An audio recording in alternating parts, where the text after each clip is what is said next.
सबसे पहले बड़ों को प्रणाम, चरण स्पर्श, छोटों को प्यार आशीर्वाद और बराबर वालों को ऐसी तैसी मतलब सबको नमस्कार। मैं अपने जन्म स्थली में हूँ, इस वक्त कानपुर में हूँ और कानपुर जैसे ही प्रवेश करता हूँ तो एकदम मैं प्रफुल्लित भी हो जाता हूँ और उत्साहित भी हो जाता हूँ और ऐसा लगता है कि मैं अपने घर में आ गया। मेरे आने का कारण वही है। मैं इसी क्रम में निकला हुआ हूँ महापौर जी, अध्यक्षा जी। इसी क्रम में मैं पहुँचा हूँ कानपुर, अलग अलग शहर में जा रहा हूँ ये बताने के लिए कि कुछ विदेशी ताकतें हमें विभाजित करना चाहती हैं, हमें तोड़ना चाहती हैं और हिंदू मुस्लिम हो, सिख ईसाई, जिनके बीच एक कन्फ्यूज़न क्रिएट करना चाहते हैं।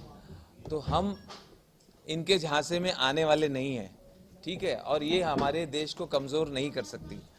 ये तीन जो महिलाएं बोल रही हैं, मैंने इनका नाम दिया 3 इडियट्स।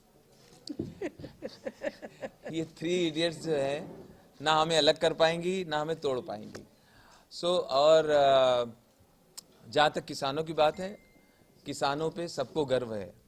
हम जय जवान जय किसान कहते हैं और ये सिर्फ कहने के लिए नहीं कहते हैं, ये हमारे दिल में भी है, हमारे मन में भी है और ऐसा ही आदर हम उनके लिए रखते हैं। हमारी भारत सरकार और हमारे हिंदुस्तानी लोग, सारे लोग पूरा सक्षम हैं उनके साथ बात करने के लिए, उनकी समस्याओं का निवारण करने के लिए। इसमें किसी विदेशी आदमी की, किसी बाहरी व्यक्ति की दखल देने की आवश्यकता नहीं है। और कांग्रेसी लोगों की एक माताजी तो यहाँ हैं विदेशी, अभी 3 मौसी भी मिल गई हैं। ये विदेशी दखल हमें नहीं चाहिए और इनका हमारे अंदरूनी मामलों से कोई लेन देन नहीं है। इसका हर भारतीय को और हर कानपुरिया को विरोध करना चाहिए। देखिए इसमें जो महिला का तो हमारी संस्कृति में है, वो कहीं की भी हो और किसी भी धर्म की हो, हम महिलाओं का सम्मान करते ही हैं। उस क्रम में लेकिन जो सच है वो भी हम कहेंगे कि पहली बात तो हमने इन तीनों का नाम आज तक सुना नहीं था, ठीक है।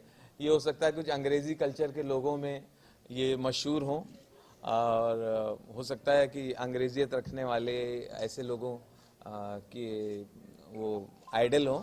हमने उनका नाम नहीं सुना, इनके नाम ही बड़े हास्यास्पद हैं। मियाँ खलीफा, पता है वो मर्द नहीं है, वो महिला का नाम है।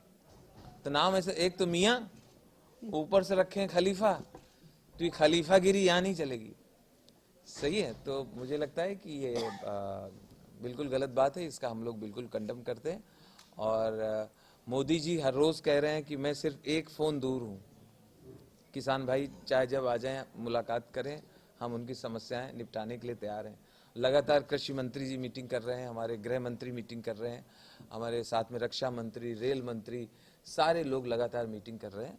तो मुझे लगता है कि सरकार सकारात्मक सोच से आगे बढ़ रही है, लेकिन इसमें कुछ विपक्षी पार्टियां, कुछ लोग इसमें अपनी राजनीतिक रोटी सेकना चाहते हैं, जो किसानों को बरगला रहे हैं, लेकिन ऐसा होने वाला नहीं है। बिल्कुल हमें लगता है कि सबसे पहले ये जांच की आवश्यकता है कि ये फंडिंग कहाँ से हो रही थी।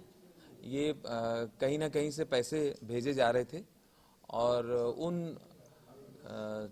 हिंदुस्तान के उन दुश्मनों को भी ढूंढना होगा जो हमारे देश के अंदर हैं और जिनके बारे में हम लोग हमेशा चिन्हित करते आए हैं कि खाते इस देश की हैं और गाते दूसरे देश की हैं। तो ये भी एक जांच का विषय है कि पता करें कि फंडिंग कहाँ से हो रही, क्योंकि ये तो भेद तब खुला जब 26 जनवरी के पहले के ट्वीट्स सामने आ गए।